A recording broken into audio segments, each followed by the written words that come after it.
Hi guys, welcome to our session today, which is all about finding out whether or not you're ready to self-publish. I'm doing it with myself and my business partner and sister Layla from I Am Self-Publishing, and we've also drafted in some outside help from Britt, who runs a literary consultancy called Hardy and Knox.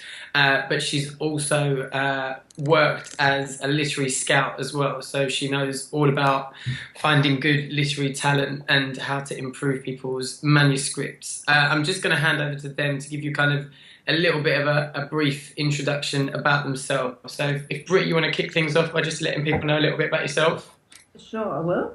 Hello, everyone. My name is Britt, as Ali just said, and I'm one of the directors at Hardy and Knox Literary Consultants. And I also used to be a literary scout for 20 odd years here in London, which really meant that I represented international publishers, mostly from Germany, Italy, and Spain. And I liaised with UK agents and publishers and editors who would then send me all the new upcoming manuscripts, which I'd have to assess and decide whether they would be suitable for my clients abroad, and they would then hopefully buy the translation rights. So I have a lot of experience in assessing manuscripts and markets. And in 2011, I set up Hardy and Knox, and ever since we've been helping aspiring authors get published or self-publish. Great.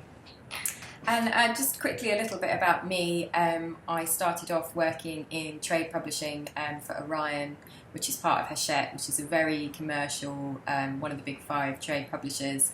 And I was there in the editorial department, and then after that I moved into a literary agency where I really enjoyed working more directly with authors and working with lots of different types of authors as well.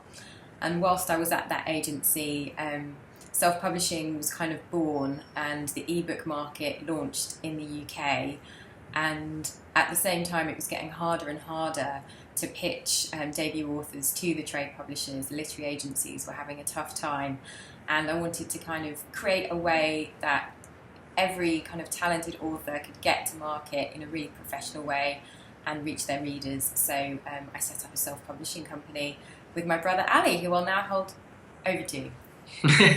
Yeah, and my background coming into the company was from quite a different angle from Layla. Obviously, Layla's background, she read English at Oxford and went through the kind of traditional publishers route, whereas I did a business management and then went into a job in advertising, and then I worked in marketing for a big magazine publishing chain. So my stance on the whole industry was slightly more on the kind of commercial and promotional side of things than Layla, who was thinking about things probably in a similar way to Britt, much more from kind of an editorial quality point of view. So we felt that kind of between us, we had some good skills that we could help authors to self-publish with. Obviously, Layla making sure that the editorial side of things was up to scratch, and then my input trying to help authors get their work out there and get it seen and hopefully get it sold and making money.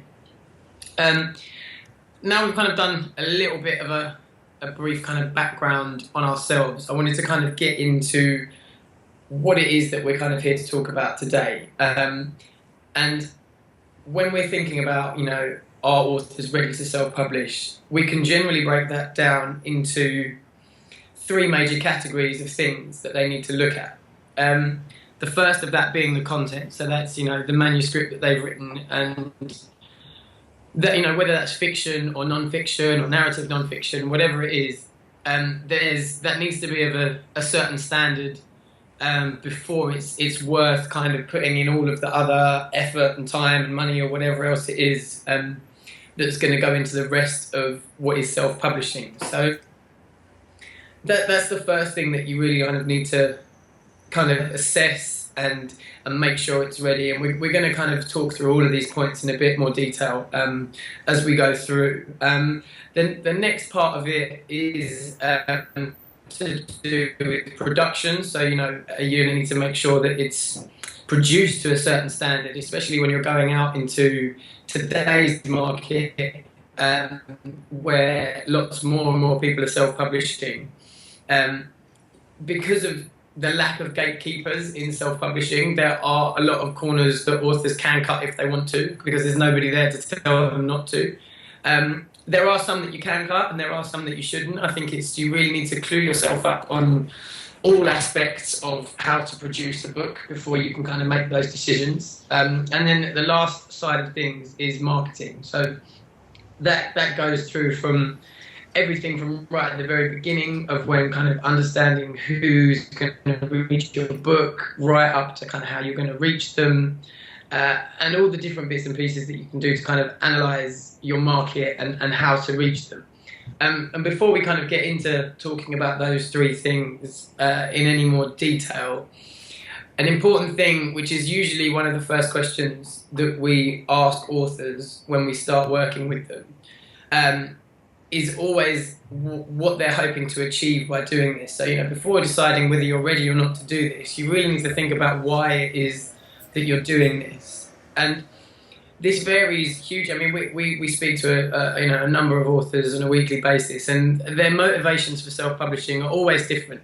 And it's always good to bear these motivations and these goals in mind right at the beginning, because you can kind of tailor what it is that you're doing throughout this project to make sure that you're trying to meet those. So for some people, I mean, I'm sure all of you would love to be a bestseller, but that's a bit too much of a broad goal to start with. If that is your main goal, then how are you going to achieve that? How are you going to break that down?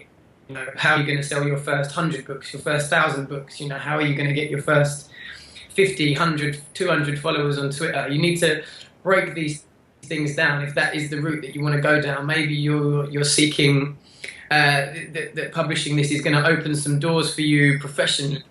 So is it going to add credibility to what you're doing or what your company's doing, or is this just a string to your bow that's improving your brand? Why is it that you're doing this? Because the success of self-publishing or the success of your marketing campaign will really hinge on what it was that you were trying to achieve at the start.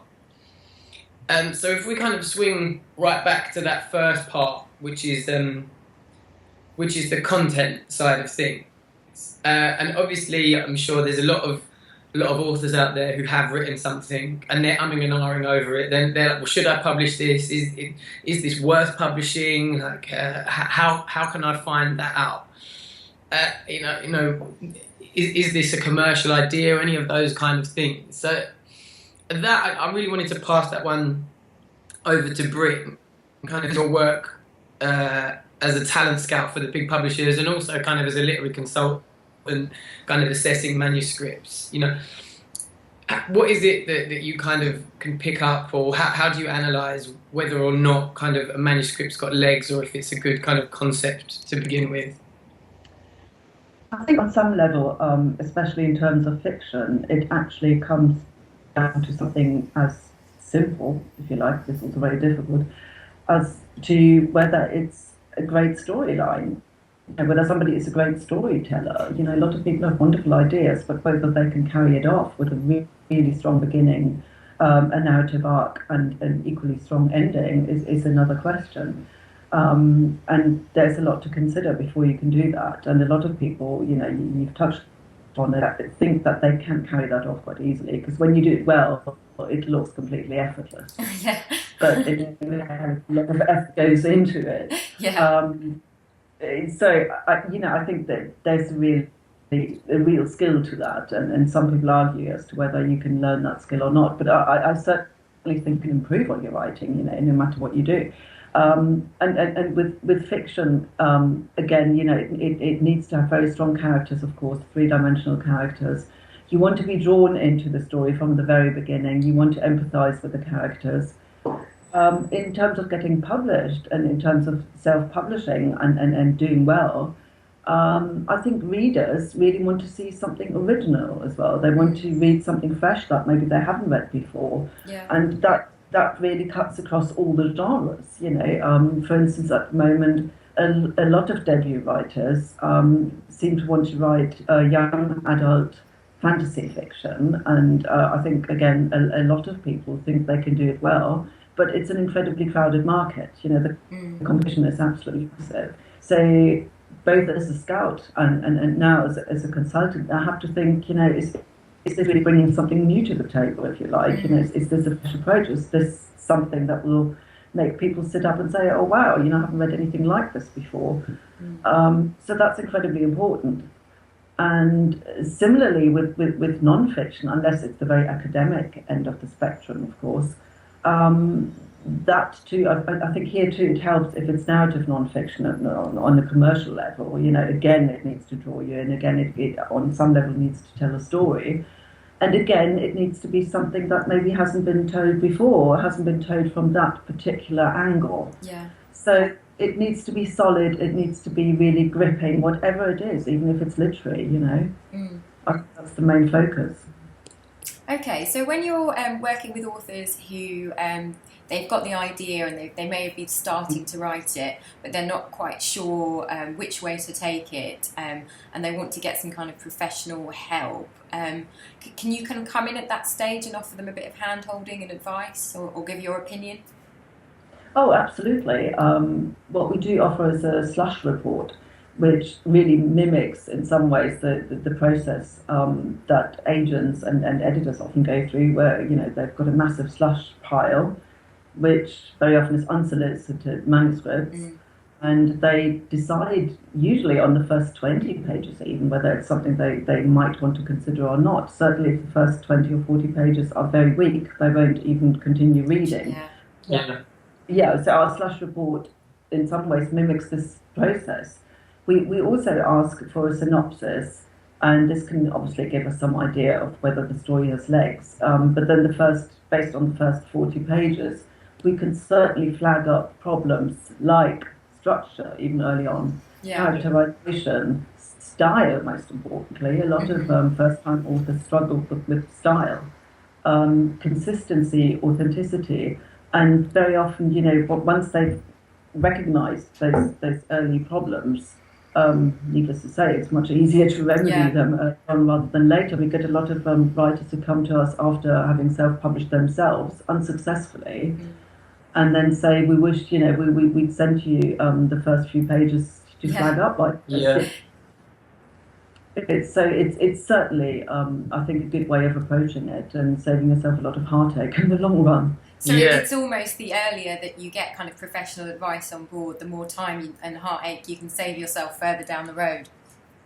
Oh, absolutely. And even sometimes based on the synopsis alone, especially as a scout, I've seen so many manuscripts in the last 20-odd years. Sometimes you even notice that something has been done before, which maybe the first-time writer hasn't noticed. Or you come up with a different angle which might help them, And Layla, when you were working as a literary agent, obviously you must have had hundreds, maybe even thousands of manuscripts coming through the door on a monthly basis. And kind of as the agent, obviously, like we've kind of mentioned Synopsis here, but it's all very well, tidying up those initial 20 pages. But if you can't grab someone's attention enough in that kind of one side of paper that's the synopsis, or kind of give the impression that this story is reading, similarly to how a reader might be browsing, reading the back covers or the product descriptions on Amazon. Just to kind of some of the authors that are out there that are maybe trying to, sell their work or trying to get the message of their story across. Like, what was it out of, those hundreds and thousands of synopsises that you would have read? What was it about the ones that made you decide, I'll start reading the first few chapters of that, against the ones that just really didn't work for you and you decided to put on that slush file? Sure. We did get hundreds and hundreds of manuscripts. I don't even know how many hundreds I've read in my life. But what I would say is, as Britt mentioned, it's really great if you've got an original arresting proposition. You might get a manuscript every week that's either an E.L. James copycat or a Hunger Games copycat or a Twilight copycat. And that is that's quite tedious, to be honest, because the publishers have already ticked that box. They've already got that author that's selling well and doing well in that genre. What they're looking for is something they haven't already got. So I think having either an original concept or an original perspective or angle or take on a narrative structure definitely catches people's attention, rather than just saying, my work's just like E.L. James meets, I don't know, some other commercial author. Someone with a bit of spark and originality is always nice to work with. And also, if the author has seems to have a concept of who they've written their book for, kind of the types of readers that would actually be buying books like this, rather than, just an author that looks like they understand the market, they understand bookshops, they understand where their book would be shelved, who it would be competing against, and they've kind of thought about it a bit more as a business proposition, rather than just, I sat down to write the story because this is the story I want to tell. So if an author's got something unique and is kind of switched on a bit commercially, I think that was really the ideal thing that we were looking for. So is the key, it's kind of not trying to rewrite a genre, if you like, so kind of feeding into what readers of that genre would kind of like and expect, but maybe with a slightly new take on it. You don't want to be so niche or obscure that it's going to kind of alienate readers of a specific genre. It's kind of trying to hit that balance. Is that right? But still being original. Absolutely. Yeah, glad we're all agreed on that one. And this will go out to both of you. I'll ask the Brit first, but obviously both of you have had experience working in an editorial capacity with authors at various stages of their career.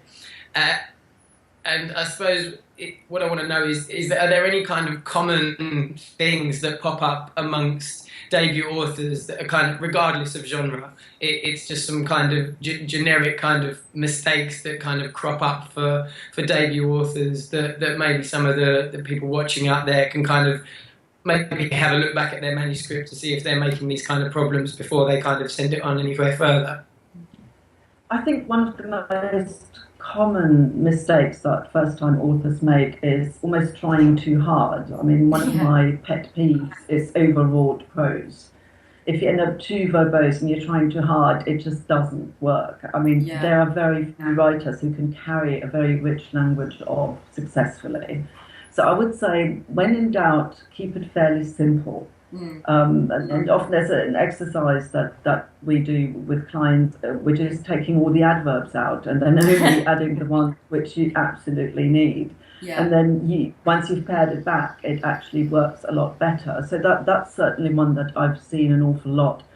The other one, which seems sort of fairly simple and yet happens a lot, is that obviously a lot of writers don't do this full time, certainly when they're not published, but even once they're published, they can't necessarily give up their jobs. Very rarely can they do so. So most writers have got full-time jobs or they're parents or whatever. So sometimes there are gaps between their writing sessions, and it's always amazing to me to see how often they don't actually reread what they've written before, and that is when inconsistencies creep in. I mean, I've edited novels where halfway through names changed, the settings changed. One scene started in one room in one part of San Francisco and ended up in LA. Right. It happens surprisingly easily when you don't remember to reread. I mean, go back to the beginning, start again. And it saves yourself and your editor a lot of work, obviously. And I think that's really important. I would say stick to what you know. Also, try and write something that you know a lot about. It's a bit of a cliche maybe, but a lot of first novels are at least partly autobiographical. But there's a reason for that, because it's something that you've experienced and you may obviously use your imagination and expand on it. But it always feels a little bit more heartfelt and a little bit more authentic. So stick to what you know, and then maybe with your second, third novel you can spread your wings. I mean, that's always something that I would certainly recommend. And by all means, have an editor, have somebody work on it, because it doesn't matter if your husband or wife or daughter says this is quite wonderful. Yeah. I always compare it a little bit to teaching somebody in your family or your partner how to drive. It always ends in tears. But in a kind of worse way, if you're just too close, you need somebody who's not as close to the text or to you as they are. You need somebody to step back and look at it and give you a really honest answer and honest solutions. And it's very important for an editor to develop a really good relationship with the writer. And I think, again, Leila, you've touched upon that. It is incredibly important. People think, and Ali, I think you touched upon that as well, that an editor is just somebody at a publishing company who's a gatekeeper and keeps you out of this ivory tower. Yeah. There's an awful lot more to it. You develop a very strong relationship with your authors. I've become good friends with several of my authors. Yeah. You know how far you can go. Now I sort of think, like you said, you need to explain what their audience is, what their readership is, and that's sometimes quite difficult to understand for people who haven't worked in the business, I think, which is fair enough. Yeah. But you need to be honest. But ultimately, I always say in the end, it's your baby. It's your final say. I can guide you in the right direction, but it's your baby. Yeah. And Leila, anything to kind of add to that for maybe some first-time authors out there, sort of umming and ahhing over publishing, some kind of general things that you pick up from working with debut authors? Yeah, I think that rushing is a problem, and it's probably linked back to what Britt said, is that you'd rather race on to the next exciting plot point than look back at an earlier chapter that in your heart of hearts not quite right, or you really need to spend time rereading. So kind of just wanting to kind of gallop ahead and get this thing done. Especially if you haven't got that much time to sit and write, and it's been hanging over your head for a long time, and you just really want to rush to get this book out there, when you're not doing yourself any favours really. You need to be writing and editing and proofreading. They're all slow, careful, thorough processes, and they just don't really work if you try and rush them, in my experience. So I think rushing is a common problem for first-time authors. Another thing is, I think, writing like totally in isolation, so not having feedback of an editor or a writing group or even someone who likes reading that genre, just kind of being quite insular. And I think when you are that way, you can spend a lot of time writing your story in the wrong direction before an editor like Britt or a writing group or a fellow writer will say, actually, it would have been much better if at that crucial plot point you'd gone left instead of right. So I think think of yourself within a community, and your editor and your writing group and all those other people that are part of that group, and they're all people who are trying to help you and trying to help you improve your manuscript. So reach out to those people and the end result will definitely be better. And again, just to back up what Britt said, trying to be too clever is something that first-time authors can fall into the trap of. And as she said, it's always better to be simple than to kind of create a level of artifice that detracts from what you're actually trying to say or where you're actually trying to go with your story. And would you see... generally from kind of the submissions, I mean, this probably goes to both of you. Do you, with that kind of element of rushing that you were speaking about, do you find generally when stuff is submitted to you, it is in that stage where maybe it's just been finished and they want to pass it on to you, or do you find that generally people have maybe put it in a drawer, reread it, and they've done a bit of drafting on it themselves, or is it kind of a bit of a mixture, really? So I'm specifically kind of talking about like the first times. I think it's definitely a mixture. I mean, what we find at Hardy and Knox is very often whether they've reworked it or maybe reworked it too much, or whether they got stuck and suddenly couldn't continue with a particular storyline, especially where crime is concerned. That happens very often. There is often this sense of relief when you pinpoint something that's wrong and you offer a solution, and they said, you picked up exactly what I instinctively knew was wrong with it, but I couldn't know how to fix it, but you put your finger on it and you've helped.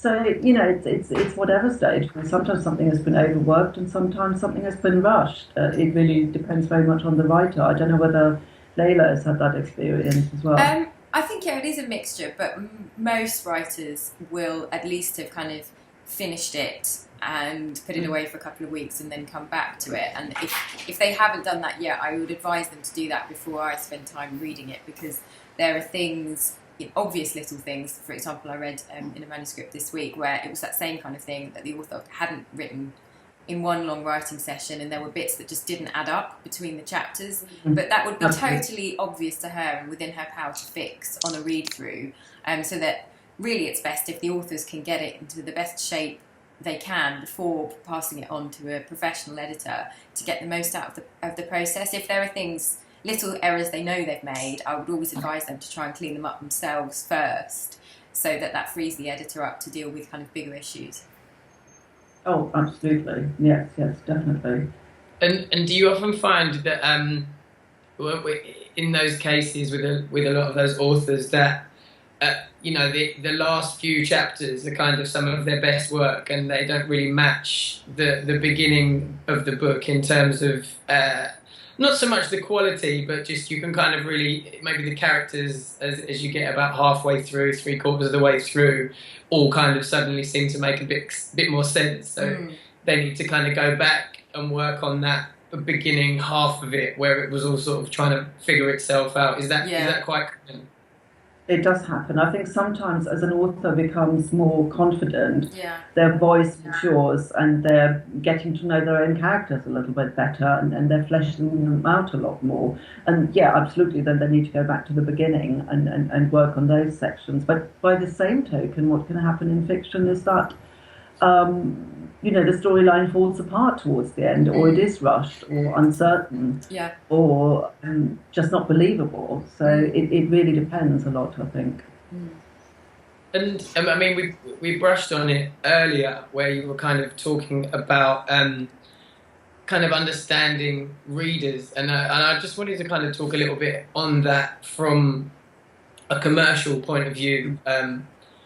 Obviously, when you were kind of working as a scout, you've got both of those levels of things that you're thinking about. You're kind of thinking from a quality control, or kind of, how well written is this? Is this a good story? But then you're also kind of thinking with a bit more of a financial hat on, in terms of, is there a market for this? It needs to hit both of those marks. It needs to be a good story idea, in terms of, like you say, it needs to be a good storyteller, and then work with an editor to deliver that story in a great way. But then it also needs to have that saleability. It needs to appeal to those readers. And what kind of advice would you give to sort of authors that are out there that maybe they've had some good feedback from peers, or it's been read by people and they're generally getting a thumbs up? In terms of, it's a good story, I would read that kind of thing. Like, is there anything that they can do from kind of that point to sort of have a look to assess whether there's a bit of a wider market for it, and whether there'd be an appetite for it out there? Yeah. Again, it comes back to something that Layla touched upon earlier. Don't work in isolation. Look at what's out there. Again, a lot of writers just think it's absolutely brilliant what they've written and everyone should love it. Yeah, in an ideal world, it would work that way. But, if we had that secret recipe, that'd be brilliant. We'd all be millionaires. But by the same token, if you wanted to write something just for yourself and you think it's wonderful and it's a real gem, but you're not too fussed about how much money you make with it or how commercially successful it is, by all means do that. But usually I think people come to us because they want some level of commercial success. Yeah. So if that's something that you're really after, then really find out, it's as simple as looking at what's in the bestseller list, going to bookstores, what sells, looking on Amazon, and just finding out what is the zeitgeist, what is the current trend. At the moment, of course, domestic noir works incredibly well. Thrillers continue to do well.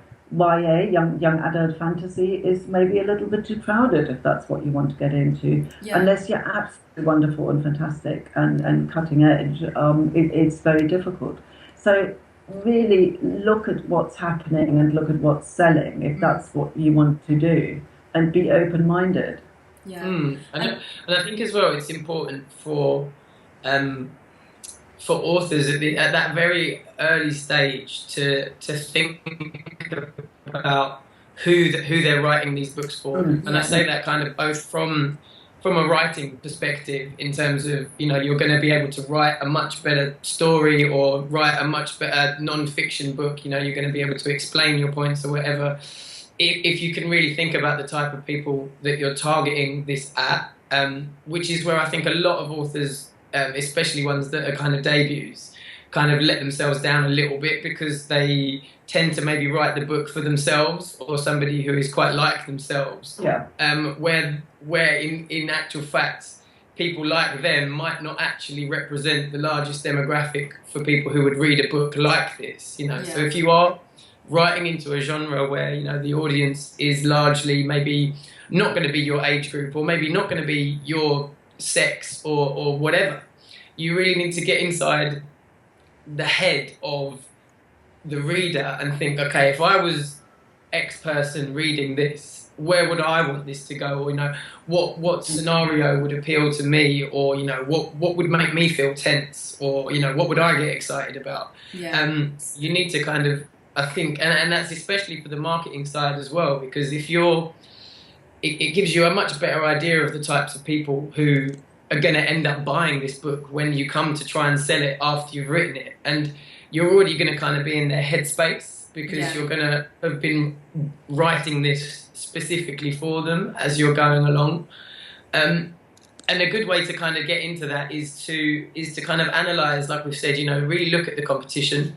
And we've mentioned you can do some searches on Amazon and stuff like that, search around your genre. We're going to give you some kind of some download stuff to this, about which are going to show you a bit more step-by-step how you can do a bit of your own kind of competitor research using a few online tools, and also seeing how you can find out a bit more about the types of people who read these books. So things like being able to go onto Goodreads, and you can see the types of people who've reviewed these books, and quite often those people have a profile up, and they have a picture of themselves. So you can gauge, what sex they are, what age they are. They might say a little bit about themselves, where they live, where their hobbies are. You might find that, all of these people that are reviewing this book, they all seem to be women above 50 who live in America. Or, you might find, they're all teenage boys from the north of England. Like, it's going to give you a little bit more. And you might find something that shocked you about the genre that you're writing into, that might make you adjust your focus for how you're writing it. So you think, God, the people who are reading this genre are actually a little bit younger than I thought they would. So maybe I need to add a few more kind of current references in, or kind of maybe make the protagonist a little bit younger than I was intending, so that they'll appeal slightly more. And I think that a lot of people can just get an idea of a story in their head and just sort of rush into it without kind of doing a little bit of this research about their genre. And the kind of people that they're competing with. Oh, absolutely, yes. And it can become too inward looking, as we said, if you work in isolation and you don't do your research. Absolutely, yes. So, Ali, so far we've been focusing mostly on the editorial side of things, but is there anything from a marketing perspective that an author would be considering at this stage? Well, yeah, I think there's two elements really. I think the earlier that you can start thinking about, like I just mentioned, these people that you're writing for, the better. Because even though whilst you still might be in the writing process, you still want to be kind of being a sponge, if you like. You don't want to be that kind of insular, I'm writing, I can't think about anything else until I've finished. You want to be thinking, okay, well, what are the other books that are doing well? What do their covers look like? What do I like about that one? Why is that one from, a big name author getting slayed? What is it that they didn't like about it? I better make sure that I don't do that. Or, have any trends developed since I've started writing this? These are all things that are kind of, they're come under the marketing umbrella, because they're all about the commercial side of what's happening in your genre, and kind of the reader behaviours, So it's worth keeping an eye on all those sorts of things, doing the research on Amazon and stuff like that, just to keep an eye out. You might notice, especially with cover design, you might notice that there's trends and some things like that that are kind of happening, because you want your cover to be, it's similar like we were saying before with the editorial side of things. You want your cover to be original, but you still want people to be able to look at it and identify what genre it's in. You don't want to have any kind of branding for yourself as an author that people would look at and be like, I don't really know what that's about. You know, they want to know what it's about, what they're getting in for straight away, but maybe it's got some kind of original or kind of quirky element on it. And the other thing that you can start doing is the more a picture that you build up of your readers early, the more that's going to help you when you have actually finished. You know, we deal with a lot of authors that will come to us having finished their manuscript and kind of wanting to start working on editing and design and things like that, that at that point don't really have a clue who their readers are or how they're going to reach them. So as early as you can start building a platform, the better. And to build a platform, you need to have this knowledge about your readers. So you can't just kind of go gung-ho into the market with a blanket approach. So somebody comes to me and says, how do I build a platform? The answer is different for everybody, because it largely depends on who your readers are. You know, if my target readership is going to be a little bit older, that probably don't use social media as much, then it's a complete waste of my time going out there and trying to get loads of Twitter followers. The more you understand about your readers and how they behave, where they find their next book recommendation from, whether they tend to buy more in bookshops or whether they tend to buy more on ebooks or online, just try and get a picture of how they live their life as much as you can. Almost come up with an atypical persona for somebody. You know, find a stock photograph of somebody, give them a name. You know, what would John read on his way to work? How would John get to work? Would he commute to the city, or does he live in a rural place? You know, all of these little things that are just going to give you a picture of one of your like typical readers, because it does make the market a little bit less daunting if you can create maybe 4 or 5 different types of people that would read your book. Then you've only really got to worry about marketing to 5 people as opposed to however many hundreds of thousands there might be out there in the market that the book would appeal to. And is that the same regardless of what genre you've written in? Yeah, it is. It really is, because obviously if I've written a book about, you know, carp fishing in Surrey, I can still come up, even though that is a very niche book. You know, that's not something that's going to appeal to people all over the world. It's probably only going to appeal to people that live in Surrey or like fishing and like going for fishing holidays in Surrey. You know, you can really narrow it down. So you can even say, well, the 2 main people are going to be people who are keen fishermen in the county and people who are interested in going on holidays. And you'd be like, okay, well, where would the kind of person who likes to go on a fishing holiday, you know, what magazines might they read? You know, what kind of hobby groups would there be online? So all of these places are kind of maybe not where you would traditionally think to find a book review, but you are going to find communities of people that are very interested in that type of thing. And the same goes for fiction. You know, the more that you research online, the more that you will find groups of people who share interests and, you know, they want to talk about the genres that they like to read. So you just kind of need to, the earlier that you can start building up a picture of how your readers interact online and offline, you know, are there events that they go to where they find out about these sorts of things? You know, what's the kind of calendar within that? Is there a particular event in that calendar that it might be a good idea for you to try and publish around, because you might be able to piggyback off it from a PR point of view? There's all sorts of things that you can kind of look into, but it's very, very difficult to try and do that in a short period of time if you start to think about it right in the last few weeks before you're about to publish. The earlier that you can start making this scrapbook of places that you might be able to reach out to readers, the better, because then you can kind of think, okay, well, there's actually a few things that I can do. I don't need to do it all at once. I can try this for that reader, and I can try this for that reader, or this would appeal to that person. Yeah. And I think that's the key, really, kind of starting early, thinking about who your readers are, thinking about what media they're exposed to on and offline, and then kind of creating a plan for how you can get your content in front of them via these different mediums. Okay. On the topic of time, I just want to show you a sample timeline for publication, because as I mentioned with the editing, rushing can be a problem there. Rushing with the publishing is an even bigger nightmare. You really don't want to get yourself into a stressful situation where you're kind of working your socks off against an unrealistic deadline. Kind of the more time you can give yourself to get this right, the better. And I'd also, when you're kind of planning it out, build in some contingency time, especially if you are working with anyone, for example, an illustrator, who you have to wait for them to deliver their files before you can move on to the next stage, because you can find that just kind of one thing being out of place can put the brakes on the whole process. Until that person does their bit, nobody else can move on. So I'm just going to try and share my screen now. 1 second.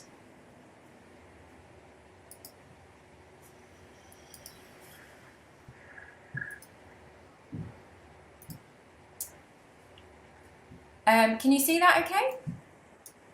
Yeah. Okay, so here is just a quick spreadsheet that we've put together to show you what goes into the self-publishing process and how long it takes. We haven't put specific weeks on this because, as we mentioned before, some people will be doing this whilst juggling full-time jobs and families, and some people will be able to do this all day. So, however slowly or quickly you take it, these are the things that need to be taken care of. So, as Ali mentioned, the first thing right at the top is marketing, and the more of this you can get under your belt before you actually publish, the better. So as we've said, having a good understanding of who is actually going to buy your book, who's going to enjoy reading your book, it's just best to get that as soon as possible. The next thing is cover design, and this actually takes a lot longer than people realise. It's such an important part of the whole commercial package. You know, you really want a cover that people want to click on when they see it on Amazon, even at a thumbnail size. So it does take time to get it right. We would start with a design brief form that our authors would fill in, and then the designer would make a few mock-ups. The author would have a chance to give some feedback. Then the designer would tweak those, and again you'd have another round of designs. And when you have a front cover that the author is happy with, then the designer can go on and make the spine and the back cover as well. So as you can see, there's quite a lot of work that needs to go into cover design, which is why it's good to start it as soon as you can. The next thing we've got here are all the kind of admin decisions you need to make. What price is it going to be? When's your publication date? What size you're going to print? And once you have made those decisions, then you can register this with your local ISBN agency, which in the UK is Nielsen. And once Nielsen has that information, it will be able to feed it out to retailers like Amazon. So in order for you to get a record of your book existing, even before you finished producing it, if you can get this information to the ISBN agencies, then they can create a record for your book. The next thing to think about is your distribution options. So for paperback, we use print-on-demand solutions like CreateSpace and Ingram Spark. It can take longer than you think to set these accounts up, often because they require banking and tax information and stuff like that. So just make sure you've given yourself enough time to do it properly. Now we can move on to the fun stuff. The editing can begin. And once the edit is complete, once your copy editor has come back to you with all their comments and tweaks, then the two of you can write your blurb together. And as we mentioned before, just like writing a synopsis or a pitch letter, writing a blurb is actually really quite tricky because you haven't got a very big word count and you really need to sell your book.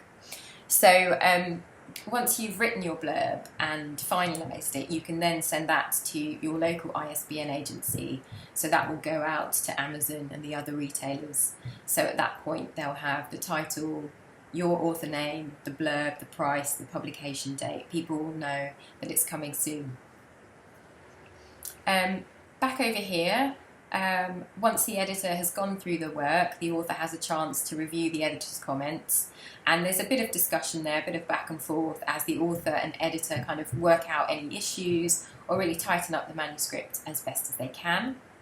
After that, we move on to proofreading, and then the proofreader will mark up changes, make tweaks, suggestions, give the author some questions, which the author will go through. And so then the text is absolutely final, and at that stage we can move on to typesetting. And by this time, the designer would have finished the full cover spread. So we're trying to, at this stage here, get the absolute final file for the inside and the outside of the book. The typeset file is then sent on to the author, who has a chance to review it and tweak things. They might want a different font for the chapter headings, for example. Then once the author's completely happy with the typesetting, we move on to the ebook conversion. Now this process can be a bit techy and glitchy, so it's a good idea to give yourself kind of enough time to be able to check the files properly and on a few different devices, if possible too.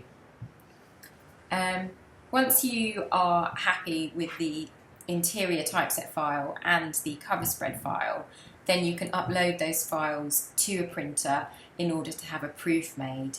A proof copy is kind of like one sample copy that is printed for you to do a last final check to before the title kind of goes live, or you order your own copies. So it's a really good idea to have that made, just in case there is anything you want to change.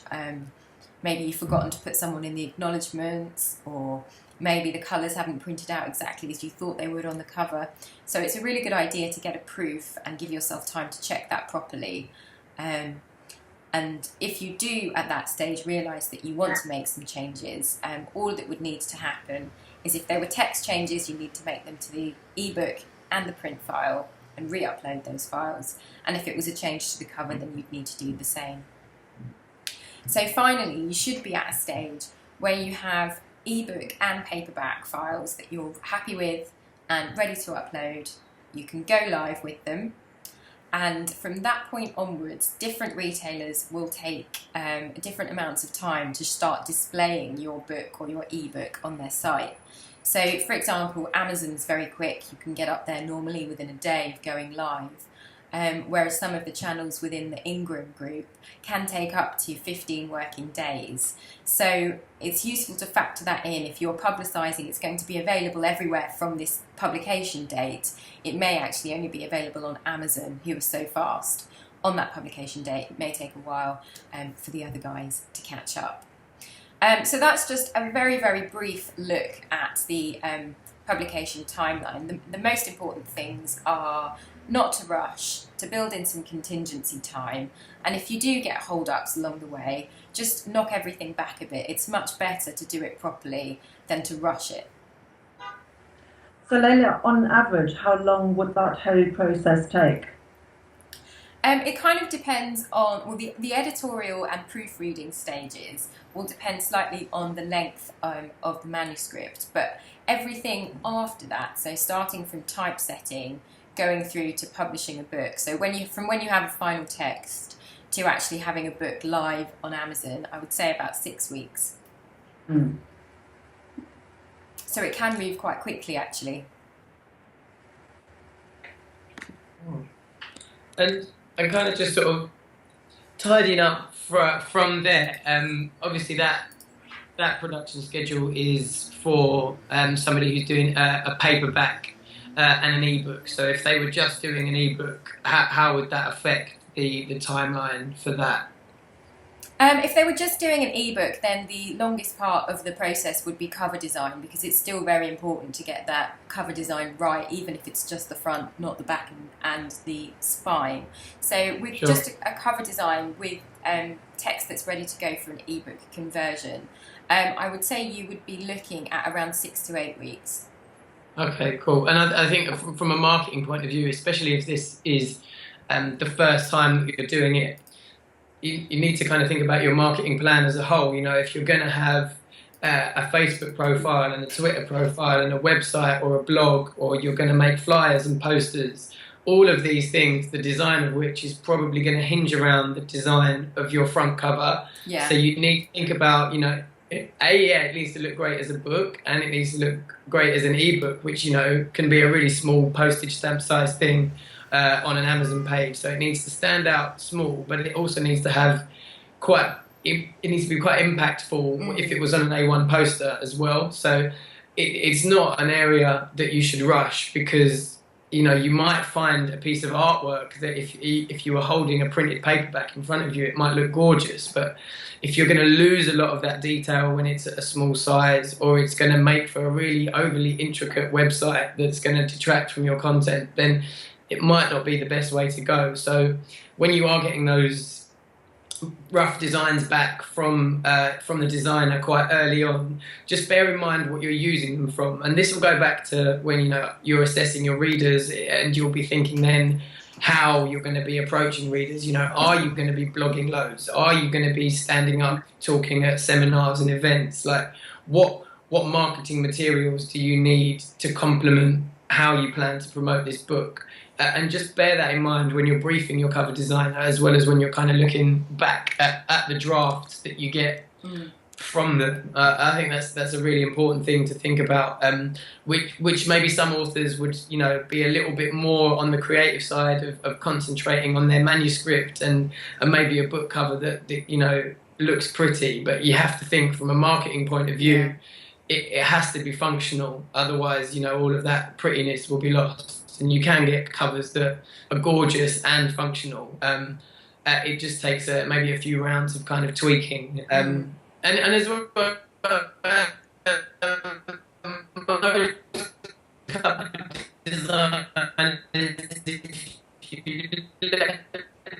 no, quite early on, you know, this design for a website, or this and for that. And their sketches and their draft forward. And that kind of brings us really to kind of the end of everything that we wanted to discuss, really talking through those three main points of content and how to produce properly and marketing. So if we just sort of, we're going to give you a download checklist, but if we just kind of scale back to the beginning and if you just give us some of your main takeaways on the content side of things, just sort of final thoughts. Yeah, from a writing perspective, I would get some input early on, you know, as I said, just some first 40 pages, you know, see where maybe you're going wrong direction, so you can remedy it as soon as possible. Don't run petition what the market is like, what might work, what might not work, very, very important. And you really do need an editor, you know, even if you self-publish, a lot of people do really neglect to get one. It's very important to have a good rapport with your editor and get that solid input, so that your manuscript is in a really, really good, solid condition to be published. It needs to be, to stand out and to do well. You also need to think about the title. It needs to be catchy. Do research whether it already exists somewhere. You could do that on Amazon. That usually helps, but it's often forgotten. And finally, do get your manuscript proofread as well, because, you know, mistakes do creep in, and it's not very professional if you have something published that's full of typos and spelling mistakes. So it's really vital. Sure. And kind of following on from that, I would say on a marketing point of view, again, doing your research, you know, so basically you want to make sure before you embark on this whole journey that, you know, you've got, like Britt was saying, a good concept and a good story there that's kind of got legs, and you want to have done your research so that you know that there's people out there who will buy this kind of thing. And you've got a good. You don't have to have your complete marketing plan done before you decide to self-publish, but at least give yourself a bit of a confidence boost by having done the research and getting that information that there are people out there that will buy this sort of thing, and take note of the price that they're paying as well, because it might be that it's great and there's loads of people out there that are buying it, but they might not be paying very much money for it. So you might be able to change the genre of it slightly to go into something that's commanding a slightly higher price point.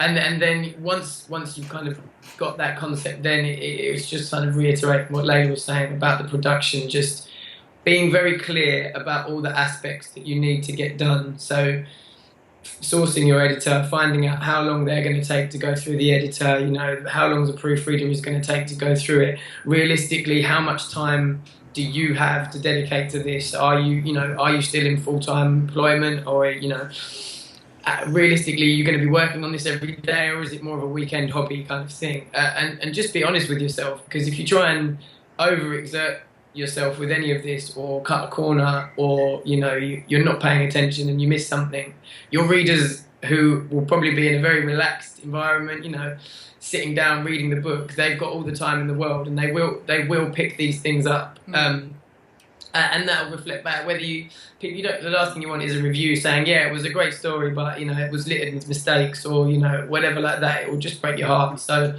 just make sure that you factored in enough time to be careful on all these stages, and give yourself enough time to complete it all to a standard that you're going to be proud of, really. And I'll close off by mentioning the free consultations that you're all invited to. So basically, in this talk, you know, we've had to be quite generic, because we've had to cover all genres and types of authors that, you know, have got, like I mentioned right at the beginning, very different motivations for publishing. And so if you want us to kind of sit down with you and have a one-on-one where we can give you a little bit more tailored advice on stuff like cover design for your book, feedback on your title or your synopsis, kind of a little bit of a chat about some my ideas for marketing specific for your book, then we'll send you some details of what we need. Basically, we'll need a synopsis and a sample chapter of you, and then we'll book you in for a session to just go through all of those bits and pieces and give you a little bit more individual advice on how we can help. And at the same time, you know, if from what Brit's offering with those Slush reports, if you've written that first part of your manuscript, or even, you know, you finished the manuscript but you're still not sure about whether it's got legs in terms of editorial quality and in terms of, you know, commercial viability, then you know, you can find her details below as well, about how to get in touch with her for the Slush reports. So yeah, thanks for tuning in. Thanks to Brit and thanks to Layla for all your input today. I hope people have found it useful. If there was anything that you felt, you know, we could have touched on that wasn't mentioned, then do leave that in the comments, and we'll do our best to get back to you. I hope you enjoyed it. Bye. Thanks. Bye.